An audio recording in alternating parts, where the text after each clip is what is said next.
Hi, I'm Bill Corcoran Jr., and I'm your host for the On the Stacks podcast. Today, I'm chatting with Michelle Zapotoski, a licensed professional counselor and owner of Mountaintop Counseling. What's up, podcast? Episode 64 of the On the Stacks podcast in the Blue Door studio. Welcome to the podcast, Michelle. How are you?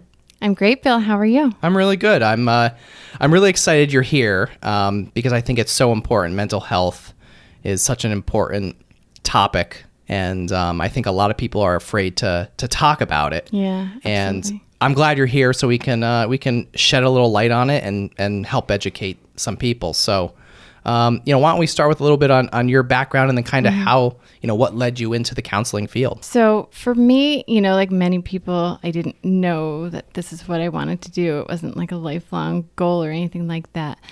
I went from high school. I was the first person in my family, first generation college student. And I had no idea how the whole thing worked. I went 2 years at Penn State Hazleton, and I got to the point where you have to pick a major. And I remembered how much I loved my psychology class in high school. So I went to that. I switched to psychology. Then I went to main campus, finished there. And then again, when I got to my senior year, I'm like, I am not going to make anything with a 4-year degree in psych. So I have to get a master's, and I looked at the options. And I really loved the program at University of Scranton. They accepted 25 people. I interviewed for it. I was lucky enough to get in. So I went with school counseling, which also includes a track to counseling licensure. So what did you do after that? So after University of Scranton, I went right into a school counseling job at Pocono Mountain. I worked there for a year and a half. I had a wonderful experience. But then Hanover had an opening, and that was like 5 minutes from my house. So, and I also am an alumni of Hanover, as are you. Yeah. Yeah. Want to hear another crazy story? Yes. I also went to Penn State Hazleton for 2 years. See? Yeah. I love it. Yeah. You're following me. I know. I am. I'm trying. So you went to Hanover, and then what? So I went to Hanover in 2006, and I love it. I love the students, instantly connected with the job. It's just one of those, you just feel so passionate. There's so many opportunities to make a difference in students' lives. Fast forward, 2010, I started going for my hours for my licensure. There's a lot of supervision. There's 3,000 hours of that you have to do. Luckily, I took the test when I was in grad school, and it was just something I always knew I wanted to do. It was absolutely a goal of mine. So I did all the hours for licensure. I was 9 months pregnant, driving to the Poconos to meet this woman for my supervision, and I was just really committed to it. So I got my license in 2015, and, I had a 1-year-old at home and a 5-year-old at home, and I opened an office in Mountaintop. At that time, I rented off somebody who, we were all separate from each other, but we were all therapists, a place called Confidential Counseling. So I was lucky enough to find a spot instantly, and I had a lot of support there. It was great. So did you always plan to open your own business? Like, how did you decide, all right, I want to do this on my own? So it's hard. I definitely didn't want to go in a situation where I was working from somewhere else, for someone else who dictated who I saw, when I saw them, how much I charged. It's just definitely not something I wanted to do. I wanted complete freedom with it. I wanted to build it completely from nothing. So how did you get started? So in 2015, I rented that office, and they gave me referrals. I always had the amount of people that I wanted. So I started at that time seeing 5 to 8 clients, one evening a week, some Saturdays here and there. And then, that bumps up to 12, bumps up to 15. Before you know it, you're there 3 nights a week and every Saturday. It just, I was so fortunate to be in that situation where just referrals kept coming in. I think that kind of answered my next question, but how did you build the business? Honestly, I do very little advertising. A lot of it is word of mouth. Clients will recommend me to their, family members who are having difficult times. And and they'll call and they'll already have my information. So it's a lot of word of mouth. In the past year, I've created a website. I've done a little bit of advertising, but before that, I haven't. So let's talk a little bit about mental health. I mean, I think it's a concern for a lot of people nowadays, sure. And it's people I think are starting to talk about it now, and I think there's like a stigma that comes with it. Do you want to like shed a little bit of light on that? I would love to. Yes. So there definitely is a stigma. You hear the word mental health all the time now, which I'm really glad about. If you're looking at the statistics, 1 in 4 people have had anxiety at some point in their lives. 70% of people in our country have had some type of trauma. Like, obviously that ranges in how serious it was, but I mean, that's a lot of people walking around, the number of them that actually seek help is minimal compared to the amount of people who need it, Why do you think a lot of people don't seek help? I think there's a stigma. I think it depends on location too. Like there are areas where it's easily accessible, and then there are areas where it's really hard to find someone. I'll hear from people all the time. Like I've been calling so many therapists, and they're not calling back, or they're booked, or they're filled. There's just so much of that happening. Yeah. And by the way, like you're on the opposite side of this now. Normally you're the one asking all the questions, but yes, I'm super uncomfortable with it. I'm just dying to ask you. Yeah? Oh man. Absolutely. Yeah. So absolutely. It's the tables have turned. Yeah. I love hearing people's stories for sure. Yeah. So tell me a little bit more about your story. So my story, here's a good one. I was already a therapist, but just very new at it. And for me, like I had a major imposter syndrome. Like when it's you and that person alone in the room, it is scary. It's really scary, and you just don't have anyone to ask, and it's all confidential. So you are just left to figure it out. So I actually reached out to a therapist just to help me build my confidence, build out the kind of person I wanted to be. And I'm so glad I did, because it was extremely helpful. And I always tell people I would never ask you to do something I'm not willing to do. There was a time I was in a restroom at a golf club, and I was just washing my hands. A woman next to me was washing her hands, and she looked up at the mirror at me, and she just looked right at me and said, "Today's the anniversary of my daughter's death." And I said, "Okay, let's do this." So we sat on a bench in the ladies' room for 45 minutes, and she just wanted to tell her story. She just wanted to be heard. She just needed to talk about it and get that out of her head. My husband was worried about me. He's like, but he wasn't even a little surprised that that's what happened. Wow. So I mean, you even, like you said, you even saw a counselor to help you build your own confidence. Yeah, absolutely. Pride has no place in that room, and if you're scared, I mean, people are absolutely going to read that on you. You have to be confident. You have to be able to admit that you didn't know things, and I thought that made me incompetent or weak or things like that. But now I'm very okay with saying that. How long did it take you to get through that? Because I was only doing it part-time, I would say the whole first year kind of felt that way, and you were getting so many different types of situations, so many different types of cases. Yeah. So, I mean, what's your typical demographic? Mm-hmm. So it's not necessarily an age group or an issue. What I really love, when I come across it, are people that are stuck in patterns, whether it's alcohol, whether it's a food pattern, whether it's, even managing pain, things like that. A career that they're super unhappy with but don't know how to leave, or have no options in terms of leaving. I love helping people get off that wheel. I find that very empowering. How do you do that? So give me an example. Everyone right now that's listening is going to get a free counseling session from you if they're feeling stuck. Right.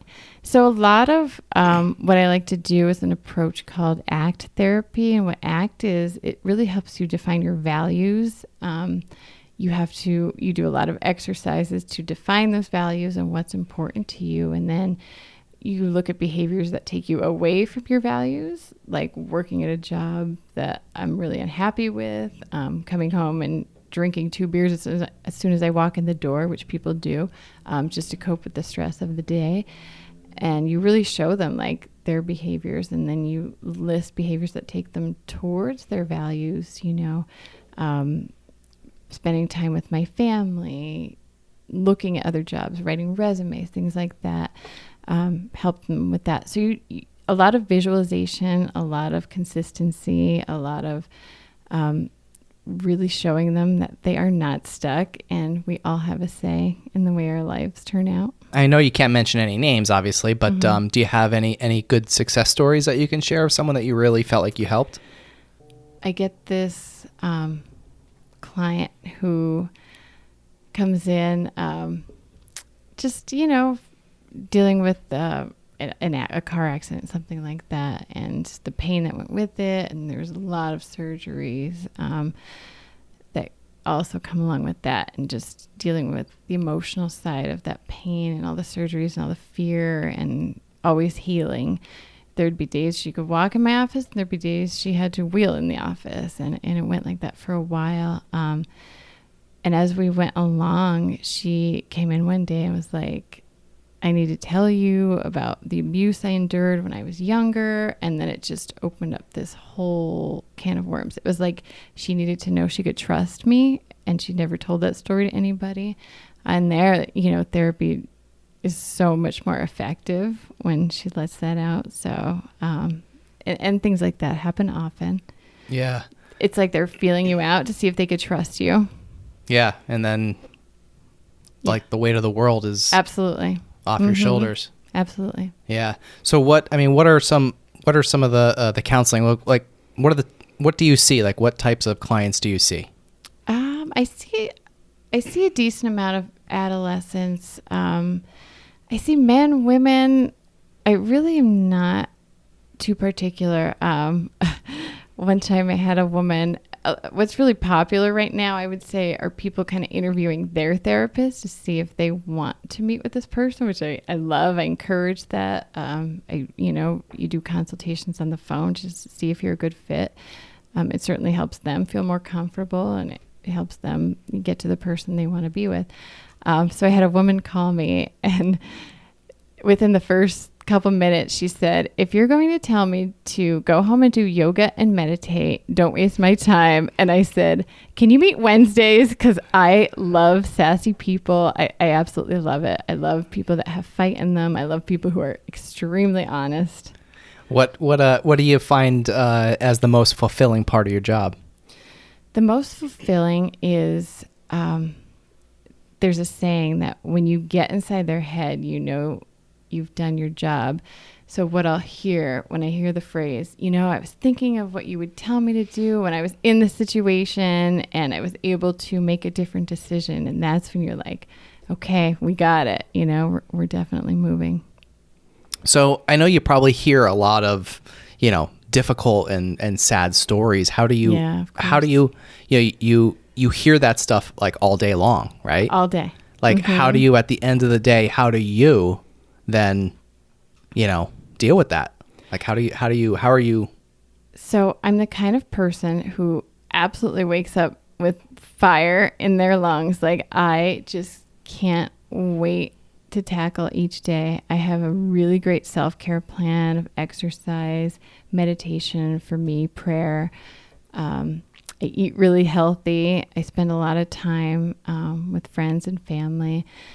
And it's really important to learn how to shut it off. At the beginning when you're starting, you're up countless nights. And now I'm very proud to say I can leave it where it needs to be. Of course, there are exceptions of times where you need to follow up with someone or there's a particularly disturbing story. When I hear about abuse, that one sends me into like kickboxing mania, and I just like beat the shit out of, the bag, and it's absolutely helps me relieve stress. But I definitely find that that's like, I'll do that for days in a row until I kind of release it. So is like fitness kind of a way for you to turn off that? I really believe so much in the mind-body connection. A lot of like anxiety, for example, it shows up in our minds, but then it shows up in our body by having the shakes, by having, we avoid situations, things like that. Our body tells us we're in danger. So I really like to use exercise as a way to connect the two. People feel stronger. They feel more confident. For someone that maybe that's never had a counseling experience, what can they expect? First, let me tell you what counseling is not. A Go lot ahead, of yeah. people have this misconception that you'll walk into this person's office who has all their shit together and they have no problems in the world, and they will tell you what you need to do and your life will be perfect after that. And unfortunately, that's not the case. I'm sorry to disappoint. So what counseling is, once you meet with your therapist, and the first session is, each therapist runs things different. So they go over what's called an informed consent, where they just kind of go through, what's appropriate, what's not appropriate, what they can expect. For example, a lot of times it'll be really emotional for a couple sessions in a row as you're talking about really difficult things. And then, you assure them that obviously the goal is not to stay there, but you just kind of have to let them know. And then together you set goals and you work on those goals together. Some people need support and some people need somebody in their life who's going to be completely honest with them. So you just kind of adapt to what that person needs. So are you that person that is, hey, I'm going to be completely honest with you? Absolutely. People will say like, oh my gosh, like you're right, but ouch, obviously very gentle. And I'll say to them, like, I care about you so much and I just need to be really honest. I don't think you're putting the time in. I don't think you're committed to this. You say you are, but your actions, like things like that, difficult conversations are kind of my thing. So yeah. I'm fine with it. How do you have those difficult conversations? So if you're not helping them, you're hurting them. So it's really unfair to not be honest with them. Obviously delicate and obviously sensitive, but it's really an obligation to have those difficult conversations. What about like if somebody has like a family member or a friend that they think may need, some counseling or, something like that? Like how does one approach that? I get that all the time, Bill. So a lot of times the people that come into the office aren't the people that need therapy. And they try really hard to bring that person in. Sometimes we'll do family sessions, after we kind of identify really what would be helpful for this person. So if they're willing, of course, we could bring them in for some family sessions, and sometimes they'll accept a referral to therapy because they're like, oh, this wasn't so bad. And sometimes they say, thanks, but no thanks. And certainly it's their right to do so. What about for men? Because I feel like a lot of men probably, have too big of an ego to say like, hey, maybe I need some counseling. What advice would you give there? That's a great question. So men in general, I find that they're much more willing to share. It's really interesting. They're absolutely, they want to go through things faster. They're like, okay, what do I need to do? Put me on the fast track. I just want to get through this as quickly and painlessly as possible. But yeah, I would say I'm 50-50 with male and female. Are you? Mm-hmm. Yeah. Yeah. And then like typically like what's a typical client? Is it anxiety? Is it depression? Is it PTSD? Like, I mean, I'm sure it's probably a mix of everything. Sure. So what I see a lot of is anxiety and depression. And sometimes with those diagnoses comes like a social anxiety disorder or a substance use disorder. And sometimes they share that with you at the beginning, and sometimes you have to be like, I think there's something going on here, So, but yeah, typically it's what's called co-occurring disorders that come in. Not always. I mean, sometimes people are straight anxiety, straight depression. In the first session, you do screenings with them, general anxiety screenings, general depression screenings, just to kind of see where they are. And what was the what did you say? Co-occurring disorders. And what is that? So what that is there's a substance use disorder, drugs, alcohol, and then there's a mental health disorder, bipolar, borderline, depression. And a lot of the old methods used to address one, but not the other. And now, the modern ways to really address both and take both into account is really important. What would you say is the best way to, let's just say you know somebody that has depression, a friend or family, what is the best way to help them? Like the best way to, to talk to them and to help them and help understand where they're coming from? I think it's really important to individualize treatment. There's a lot of people who follow, a certain treatment process and, certainly that's their approach. I really like to tailor where I am. I've had people who are so depressed. I actually had someone say to me the very first time I met her, this is my last option. And if this doesn't work, then I'm done. Talk about pressure, right? And yeah, wow. It was, she just had a devastating situation in her life. And, I saw her for a couple of years and it went so well.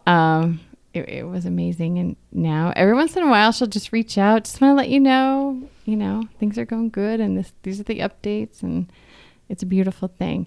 So really connecting with them, you have to, the timing, you have to be really sensitive to that. Like if they want to stay on a topic, you have to find value in that and really show them that you respect the things they want to talk about.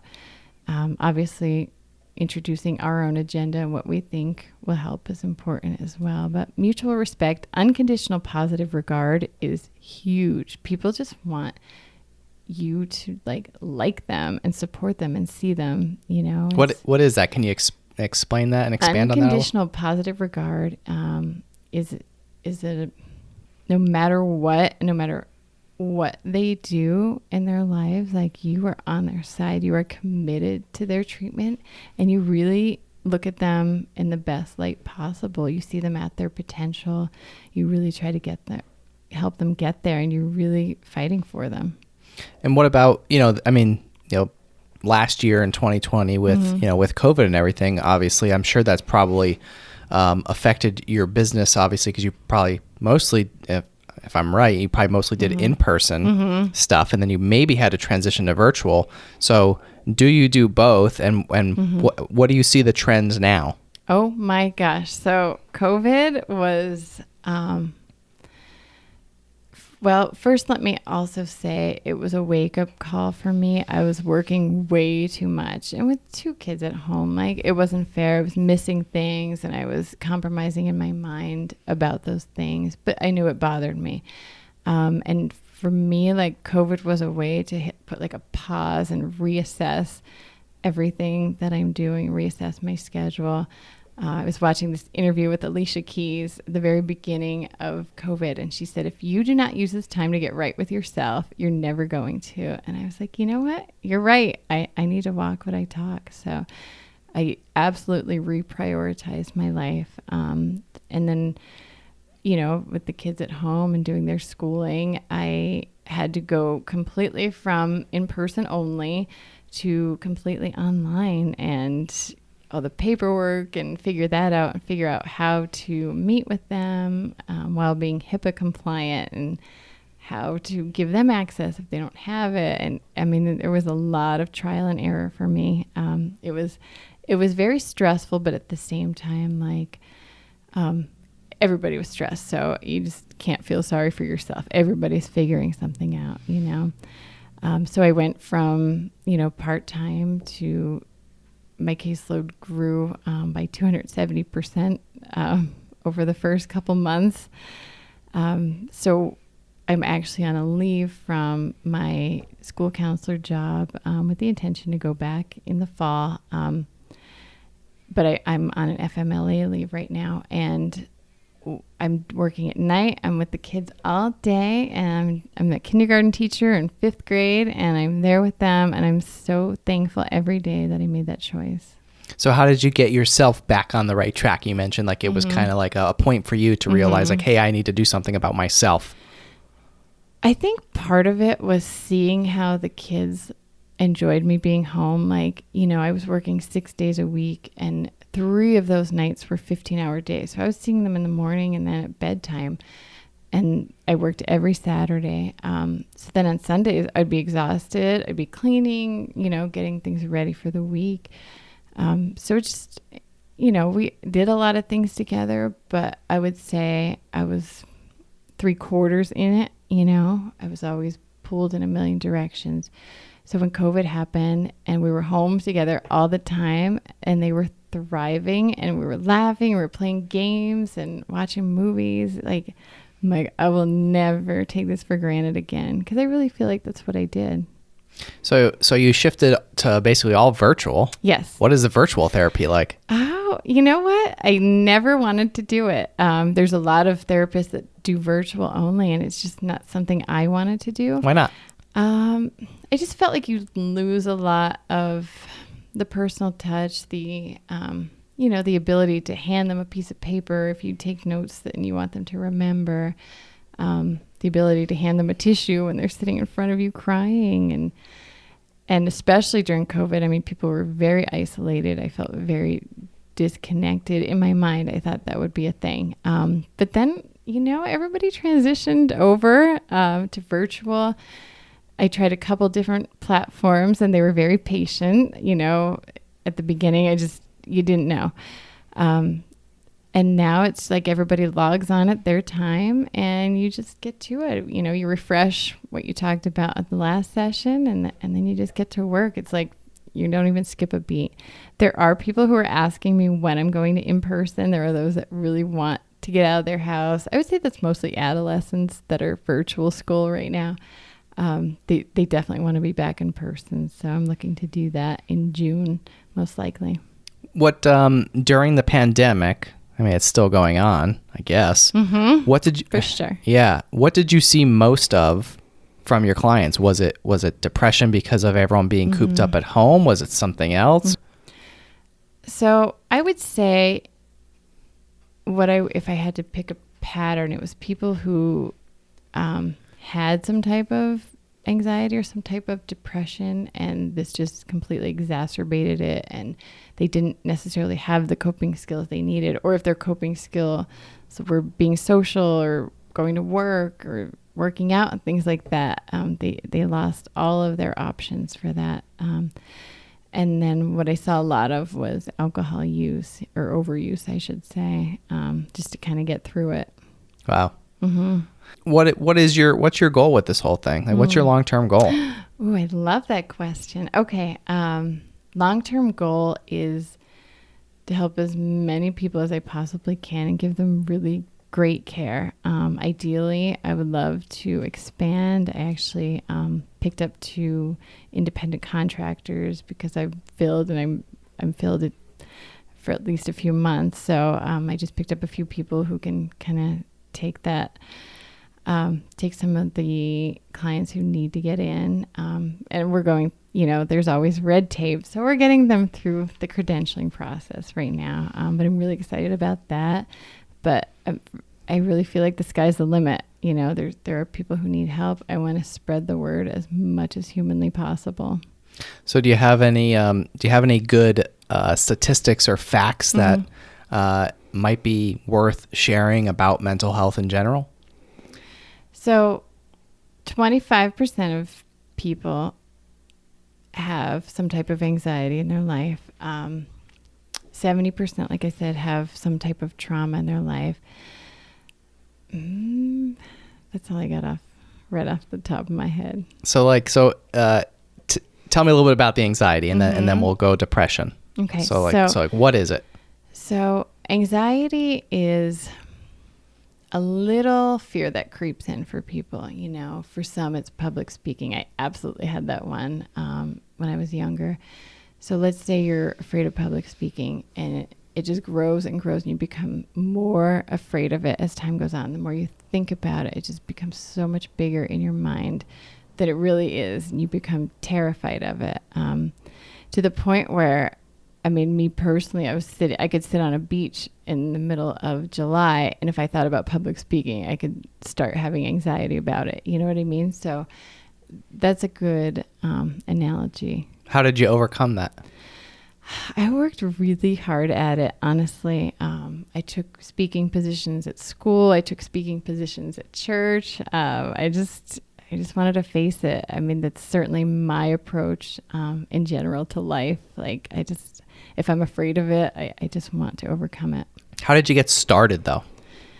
So for me, getting started with that, you research topics, you watch public speakers. There was a local politician at the time, a female, and she was an excellent public speaker. So I would watch her all the time. And she was just very confident, very slow, not aggressive, not submissive, just kind of right in the middle. I used her to kind of role model how I wanted to be. And then I just took any opportunity. And then when I got terrified, fast forward, I was speaking at graduation eventually with over 1,000 people there. What I say to myself on stage is, you asked for this, so you have no one to blame but yourself. Just embrace it. How about the depression? So for people with depression, you really have to find your way in, if that makes sense. Find a way to connect, because they're very hopeless. They think nothing's going to work. Their last time with therapy wasn't helpful. They didn't connect with their therapist. They didn't follow through on it. A lot of times people don't necessarily want to take medication, so... Yeah, so like, where does one start? As soon as you mention medication, they're like, no.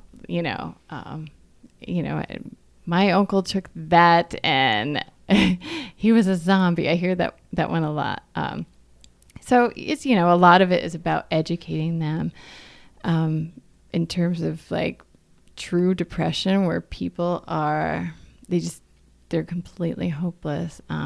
You just keep at it. You have to be very consistent. You have to find your way in, find something to connect with. And a lot of times they're extremely resistant to change. Like any little goal you help them set, they come back and they didn't do it, and they don't care that they didn't do it. And you have to be absolutely okay with that and accept them where they are. I had a client, who I'm thinking of right now. He was so sad. Like, it broke your heart, honestly, to see him. Like, he just carried it with him all the time. And what we started doing was just kind of walking around the parking lot, let's try something different. We've sat and talked face to face. Maybe you'll feel more you'll feel more comfortable opening up if we go outside and stuff like that. And by the end of, our time together, he said, I know for a fact I wouldn't be alive right now if I had not gone to counseling. And I mean, that's a beautiful thing. It's pretty powerful. Very, very powerful. So what about, you mentioned, a lot of people make the comment about, I don't want to take medication. Mm-hmm. Are there other alternatives? So absolutely. If they're making progress, and I really make a policy to not mention medication at the first session, unless there's something severe happening, then you're very obligated to do that. I don't prescribe medication. I can't recommend a certain medication. I can recommend someone goes for a medication assessment. So if we're making progress with meeting our goals and there's no medication, then there's no need to bring it up. I don't think everybody needs it, especially those that feel very strongly about it. Some will adopt an exercise routine or meditation routine. They'll make changes in their life to take out obstacles that make them feel that way. And then there are those that, the statistic is 60%. There's a 60% improvement in people with the use of medication and therapy when they're really depressed. What would you, if somebody, maybe listening right now, mm-hmm. feels that they may need counseling or something, what would you suggest to them? How does somebody get started? So that's a really important question. I hear that all the time. Like, people just don't know. And one thing COVID did for us was open up this whole virtual therapy option. So what I tell a lot of people to do is, first of all, check your insurance and find out what's covered. How much do you pay out of pocket, if anything? That's really important for people to know. And then I send them to a platform called Psychology Today, where you can put in the type of insurance you have, the type of issue you're having, if you want to meet virtual, in person, if you want male or female, if you want a lesbian or bisexual therapist. I mean, you really can shop around for the therapist you want. And from there, because people are so booked right now, I tell people to email 4 or 5 people and try to see if anybody gets back to you with availability. What about you? Like, what's the best way for someone to connect with you? I find a lot of people go through the website, but most of my referrals that aren't word of mouth come from Psychology Today. I'll get people that say, I just love what you wrote on there. You have to put a statement. You have to put like a 15-second video and just look like a big dork on there. So you're on there like looking like a big dork? I'm on there looking like a big dork. Absolutely. All right, you gotta give me this link so I can share it with the world. It took like 10 takes because I blinked like 50 times, and I'm like, just keep your eyes open. Like, stop it. So what is it? Psychology Today? Like, what is it? It's a website? It's a website. You can look for psychiatrists, you can look for psychologists, and then their specialty areas, and then therapists. Do you know what the web address is? psychologytoday.com. So if anyone wants to, they can just go on there and Absolutely. And take it. You said it was like a test? Not necessarily a test. You could kind of, limit the type of, you could put in the state or the area and kind of start there, and then start limiting the options in terms of what kind of therapist you want. So then that kind of then matches them up with somebody like yourself. Yes. Is that how it works? Correct. And then once you identify someone or a few people, which is always what I recommend, then you kind of either go to their website from there, or you can just email them right from Psychology Today, or you can call them. I put on my website call or text. I find a lot of people are much more comfortable texting at the beginning, which I'm perfectly fine with. So if somebody wants to text you right now, go for it. What is it? 570-762-6358. There it is. There it is. Absolutely. And you are taking on new clients currently? So I am taking a wait list right now. And then when the other therapists have completed the onboarding process, then I'll be able to take on more people sooner. Great. So we're expanding. We are expanding. Yes, it's really important. That's exciting. It's really important. I always use the statement, I didn't make it up, but mental health is health, just because it's not something tangible that you can see or completely test or pick up unless somebody's kind of letting you into that. It absolutely affects how we live our lives and the quality of our life. I think I don't know if you posted it on Facebook. I think I saw it somewhere that said, people don't fake depression, they fake being okay. Oh, yeah. Can you talk about that a little? So a lot of times people are so on autopilot that they, the longer they go without treatment, the more depressed they get, the more hopeless they get. And they're on autopilot, so they just go through life, they start drinking a little bit more, or they start isolating a little bit more, but essentially they're doing things exactly the same. A lot of adolescents use gaming to kind of check out, or napping. A lot of adolescents in dysfunctional situations, the parents don't want them to get help because they don't want people to know what's going on in the household. So they'll go to school and pretend they're perfectly fine. It's really sad. So that then builds and probably becomes a bigger issue. And then they go into adulthood with little coping skills and feeling, mistrust of a lot of people. A lot of adolescents and even adults, especially with abuse, they'll look back and be like, how did people not know? Like, if you go through a checklist of signs, like I was meeting every one of them, How do people not know? How do they not reach out? Like there's a lot of anger there at that point. Is there a message you would like to leave with our listeners about mental health? So counseling is not for everybody. I'm not trying to say like if you go to counseling, your life will be absolutely perfect if you put the time in. Certainly the goal is not to be perfect. If you're ready to go to counseling and talk about things that are uncomfortable or you're looking for support, then absolutely, don't delay it. I had someone reach out recently and say, I'm 60 something years old and I've been putting this off for 30 years. So, and I'll sit on the wait list because I waited long enough. And I really respect that. But I'm like, girl, get some help. Like, I want to help you, but the sooner the better. So yeah, it's not for everybody, but if you have, everybody has a little bit of something, right? Like everybody has anxiety over something or sad days or things like that. But if it really holds you back in your life, if you're really not living your best life and you don't know a way out of it, then certainly I would recommend reaching out. So how does one realize that? That? So the goal, a lot of times people think the goal is to be happy. If I'm not happy, then my life is not worth living. And I really try to educate them that the goal is more of contentment, more of a peaceful life. And if you can, look within and say, like, do I have that on a consistent basis? Or does my anxiety, stop me from making friends, from going to college, from following through on goals and commitments and things like that? It's maladaptive, That's kind of how you know. Or sometimes people in your life will tell you too. I'm noticing a lot of changes in you. You're not the same, and I'm really worried. So one more time before we end, the best way to get in touch with you. Call or text 570-762-6358. Or mountaintopcounseling.com. Or mountaintopcounseling.com. Great. Yes. Is there anything else that I didn't ask you that I should have asked you?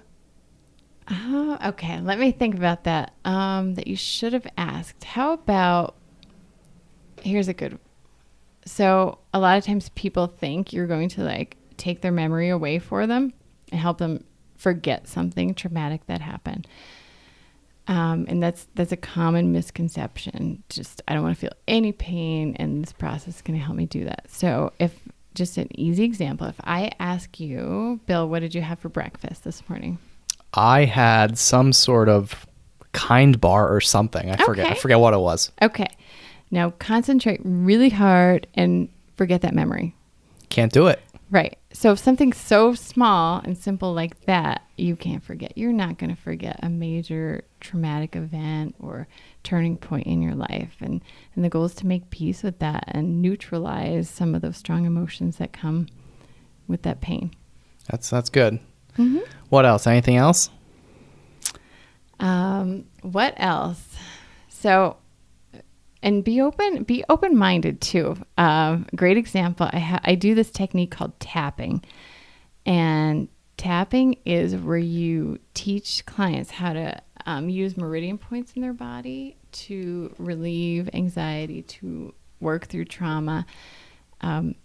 They call it emotional acupuncture. And, you do it with clients, you teach them about it. And then a lot of times they kind of take the reins and do it on their own. And a lot of times I had a woman say to me, I'm not doing this hippie shit. And we had a great therapeutic relationship. So, she was very comfortable saying that to me. And I said, okay, if you try it and don't like it, that's fine. I absolutely respect that this is not for you. However, every time you talk about blank, you cannot even speak. You stop breathing and you start sobbing. So maybe we should try something different. What do you think? So then, you can usually massage them into going in a different direction if you have that trusting relationship with them. So then you tap and you talk about traumatic, if there was I watched this video of a trainer doing it. And the woman was talking about her husband who committed suicide, and she couldn't even say his name at the beginning. And by the end of this hour session, she was able to tell the whole story of what happened to him, tear-free, calmly, in one piece, and just, you neutralize a lot of that pain. Yeah. Mm-hmm.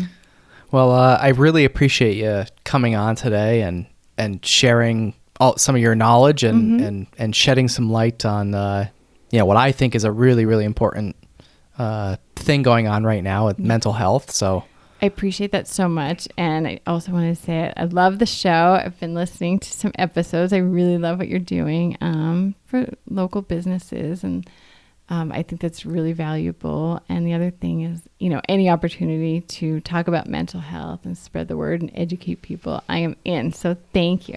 Absolutely. So Mountaintop Counseling, Michelle Zapotoski on the Stacks podcast in the Blue Door studio. Thanks for joining me. Thanks, Phil. If you'd like to learn more about the On the Stacks podcast, be sure to search the hashtag On the Stacks on Instagram, Facebook, and LinkedIn. If you enjoyed this podcast, please subscribe and leave a review. We'll catch you next time on the Stacks.